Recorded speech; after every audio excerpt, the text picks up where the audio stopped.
In this video, I would like to review some of the problems that were assigned in class, section 8.4, starting with problem 27. And these problems have to do with rational expressions or algebraic fractions. So here's 27, 3xy all over xy plus x. The important thing to do here is you simplify by canceling common factors, and you can't just cancel the top x with the bottom x the way it is. You have to make sure that everything is factored out first. So let me do that. Let me rewrite the numerator as x times 3y, and the denominator, there's an x in common, so pull that x out and we get y plus 1 left. And now we see that we do have some common factors, the x, for example. So then we get 3y over y plus 1, and that would be the final answer. Okay, next problem, 35. Let's take a look at that. We have x cubed plus 5x squared plus 6x all over x squared minus 4. Okay, so once again, you can't just cancel these x squares the way it is. You have to factor. So if we look at the numerator, there is an x in common.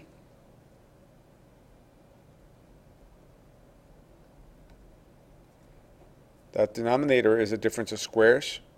You get x plus 2 and x minus 2.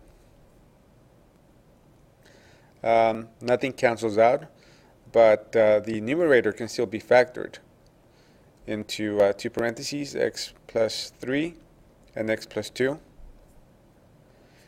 And now we can see that there are some common factors here. For example, the x plus 2, leaving you x times x plus 3 all over x minus 2. And you are going to get full credit if you leave it in this form.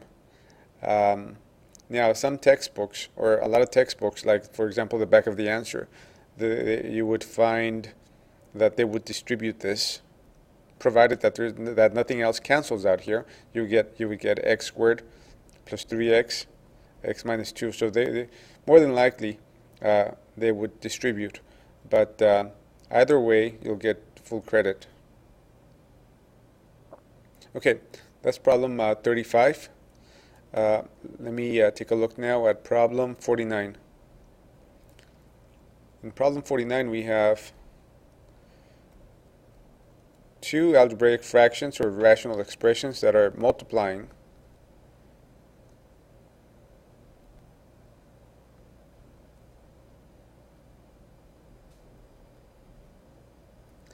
And we are going to simplify this by looking for common factors again, provided that one's in the numerator and another common factor is in the denominator. We can reduce. So for example, this 5 goes to 1, 25 goes to 5. The x minus 1, let me put a parenthesis there. That parenthesis is the same, top and bottom, leaving behind 1 all over 1 over 5, and then parentheses x minus 2. And once again, you can leave your answer like that, or you can distribute the 5 back. Either way, you'll get full credit. Okay, next problem, 51. R divided by r minus 1, or sorry, yeah.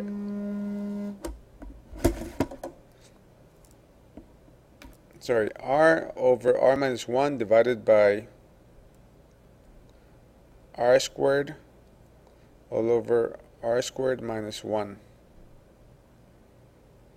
Okay, so before we get started, I want to remind you that for a division problem, you can convert this into a multiplication problem, provided that you flip the second fraction around. So that's what I'll do. And so now instead of division, we have multiplication, and we have r squared minus 1 numerator and all over r squared.